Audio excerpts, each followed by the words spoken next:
Mina nginokuhlala ngibuye ngibuze ukuthi le genge ecula umaskandi ubudoda bayo buhambe buphelele kuphi? Nginokuyibuza ithi le genge ecula umaskandi ubudoda bayo buhambe buphelele kuphi? Mhlawumbe ukuphendula-ke embuzweni wakho wemfowethu wena ofisa ukuwubuza ukuthi ngihlanganaphi nomaskandi, kungani ngikhuluma kanje ngomaskandi, wena uhlezi ubheka ukuthi mina mangiphawula bekungamele ngiphawule. Mina ngisebenze kumaskandi from 2011, ngina 14 years ngisebenza ngomaskandi, ngafakwa kumaskandi ngifakwa umjikijelo. Ngingomunye wabantu kwi-top 10 yabantu abanendima enkulu edlalwa kumaskandi, nami ngikhona kulowo top 10. Nginama-artist akwi-top 10 when it comes to success engibe nesandla as an advisor, ngaphinde ngasebenza nabo, ngaphinde ngaproducer best album Ashama Platinum. Okunye ukuthi asikuvezi futhi angikhulumi ngakho, kodwa sengikuveza ukuthi ngikuphenduleke wena onalowo mbuzo. Isizathu sokuthi ngibuze lo mbuzo ukuthi lamadoda esiphila nawo umaskandi angamadoda anjani, ingenxa zokuthi kusangithusa namanje kuhlezi kungi-amaze mina ukuthi izinto ezenzeke sisodwa sithi singamaciko siyibone seyigcwele ku-social media, ayi kuyohlezi kungidida. Akwenzi nje umqondo, akwenzi umqondo ukuthi ubani kunaleya group eyigcwele kakhulu bo. Leya group eyigcwele into eyisicefe ecikayo, leya group eyigcwele and also ngiya-understand ukuthi kungani umfoko amanqele asithathe isinqumo sokuthi yena izinto uzenza yedwa. Ngangiqala ukuhlangana naye egrouphini kamaskandi selokhu ngama selokhu abakhona, angikaze ngihlangane noMthandeni egrouphini eyodwa. And sibonga wona umoya kaMfoko Dlamini owehlela kuye wakhuluma naye ukuba sibe into eyodwa, sibumbane, sihlangane. Kodwa ngiphinde ngigxeke lo moya kaMfoko Dlamini owehlela ku-SK ukuthi ukuba wehlanga lowo moya, ngoba ukwehla kwalowo moya wamenza ukuthi adedele izandla, relax, kanti kuhlezi kunabantu abamgada ukuthi ashelelele. Madoda anona madoda,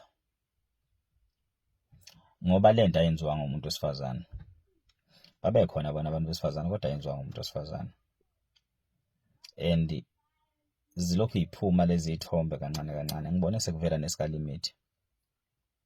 Umfokanala is very private, and kodwa ngibone sekuvela isithombe sikalimiti kuqhathaniswa umnikelo kalimiti uqhathaniswa uMthandeni. Yazizwa nje into engiqhathanisayo.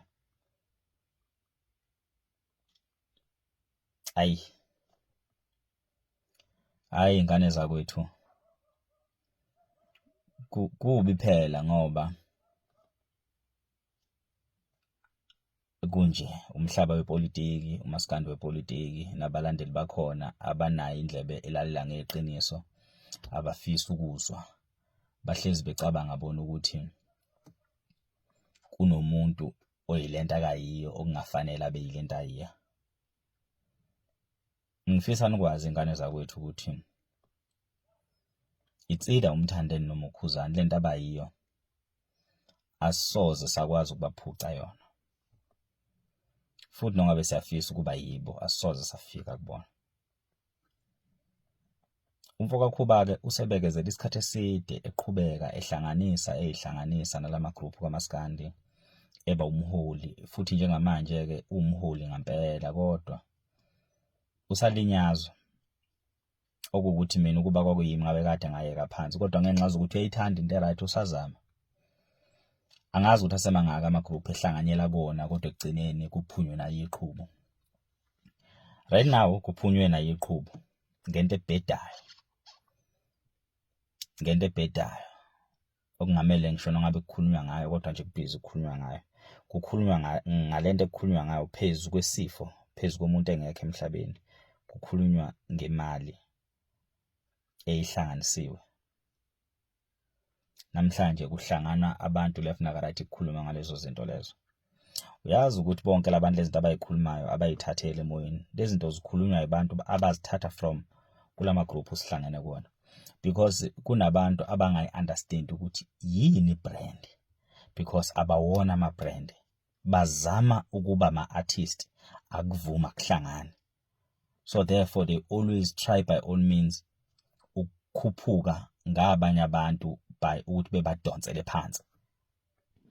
Madoda, nisekude ukuthi niba madoda uma nizothatha nifake ipolitiki nala kumele khona niba abantu.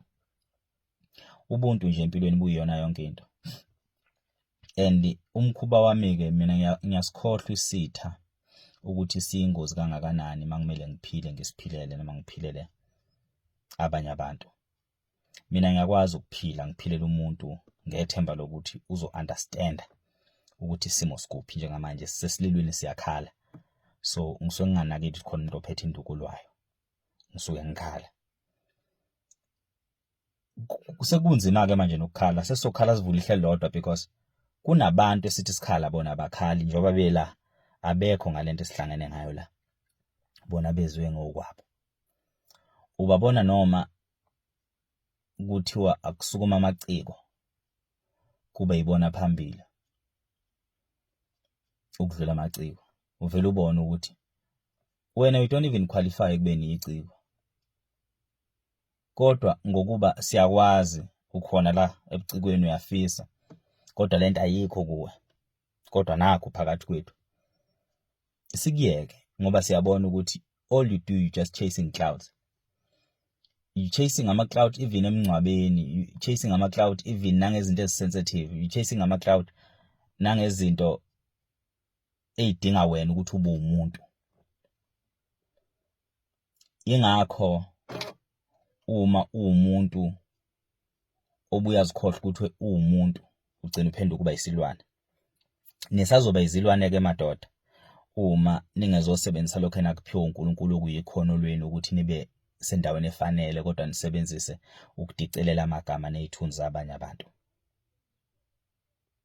Ayiqali lento isinesikhathi eside yenzeka. Ngiyafisa ukuthi obaba abadala beyikhuze ukuthi uma besafisa amaciko ahlangane kulekelelwane, ngoba njoba kushoniwe nje kaDlamini isifo asiqali kaZulu, sisazophinda futhi isifo sifike kaZulu, sisazodingana. u-R10 kaMthandeni ngolunye usuku sisazowudinga, no-R10 kakwazi ngolunye usuku sisazowudinga, kodwa ngendlela esenza ngakhona siyahlipiza. Into enhle siyakwazi ukuyiqeda iphele nya inhle. Akuqali ukuphela kwento enhle la kuMaskandi.